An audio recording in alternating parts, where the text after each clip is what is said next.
Hi! In front of me is TCL Tab 10 Gen 2, and today I would like to show you how you can add audio or video file to text message.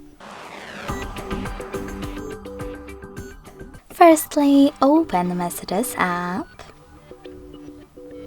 and select or create a chat.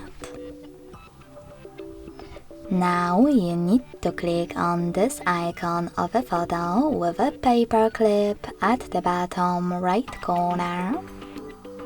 And firstly, to add an audio file, click on Audio Filter at the top.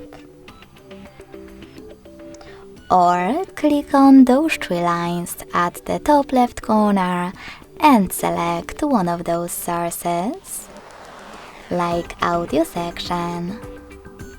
Wherever you decided, after locating your file, you need to hold it and click on Select at the top right corner to add it. So when I do that, as you can see, mine was successfully attached.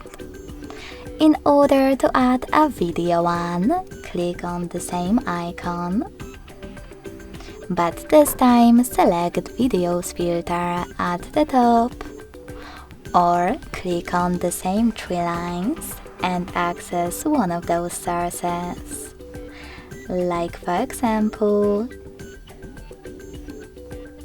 Downloads. After locating your video, you need to hold it as well and tap on Select at the top right corner. Thanks so much for watching. If you enjoyed this video, smash that like button, comment and subscribe. Bye!